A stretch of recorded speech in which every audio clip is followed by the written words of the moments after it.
Maging kaakit-akit ka at mahuhumaling siya palagi sa iyo. Hello mga guys, kumusta kayo? Panibagong araw, panibagong video na naman tayo. And sa araw na ito, isa na namang video ang aking ituturo sa inyo na simpleng gabay o simpleng pamamaraan na makakatulong sa atin. At bago ang lahat, gusto ko lang mag-disclaimer sa mga taong hindi naniniwala at hindi gusto ang mga kagaya nitong video. Please skip this video and maghanap kayo ng videos na gustong gusto nyo dahil ang video na ito ay para lamang ito sa mga taong naniniwala and gusto mag-try.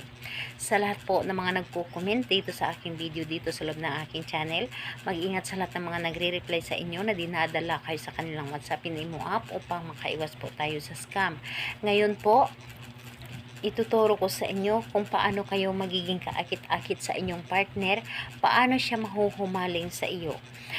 So dito is pwede itong gawin sa parehas ang kasarian, babae to babae and lalaki to lalaki. And syempre naman sa ating babae at lalaki na mag-partner, and pwede rin itong gawin kahit na kayo ay magkalapit at magka-LDR sa isa't isa. And kailangan natin dito ng ating gagamitin upang magawa natin ang ritual na ito. So dito is kailangan mo lamang dito maghanda ng isang maliit na pirasong papel. Kailangan mo din maghanda ng isang ballpen or panulat na kahit anong klaseng panulat. Kailangan mo lang din dito ng inyong pabango. So, pabango po na yung paborito nyo pong pabango. Yung inyo talagang pabango na hindi nyo ito hiniram, yung sa iyo na talaga. And kung wala kayong pabango, pwede naman na lotion kung hindi kayo mahilig sa pabango. So, yun ang ating dapat na gamitin. Ayan, syempre, kapag ready na yung ating gagamitin, kailangan mo lamang dito na i-ready ang inyong sarili.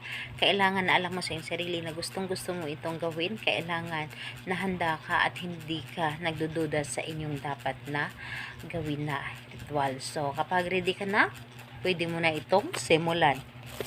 Ang gagawin mo lamang dito, una, dito sa isang maliit na pirasong papel, isulat mo lamang dito ang kanyang pangalan at apelyido isang beses lamang. At kung naisulat nyo na dito ang kanyang pangalan at apelyido, ay kunin ninyo ang inyong pabango at sprayhan nyo lamang ito ng 3 ulit. And kung wala kayong pabango sa sinabi ko na lotion po, is ipahid nyo lamang dito sa kanyang buong pangalan. And pagkatapos nun, tupiin ninyo ito ng 3 beses na papunta po dapat sa inyo ang pagkatupi.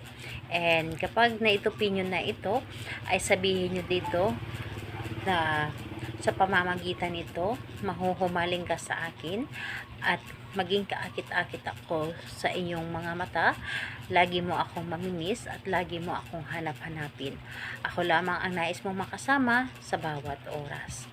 So, pagkatapos mong sabihin ang lahat ng inyong mga nais, and pwede mong dagdagan ang mga nais mong sabihin, ay pagkatapos nun, ilagay mo lamang ito sa loob ng pundan ng inyong unan o di kaya sa loob or sa ilalim ng inyong unan. Higaan ninyo ito ng 7 beses or 7 gabi. And pagkalipas ng 7 gabi, ito ay iyong sunugin at ang abo nito ay hayaan ninyong ilagad sa hangin. So, ayun po, kahit anong araw at oras, pwede mo itong gawin. Salamat po sa inyo. Bye bye everyone. God bless us all.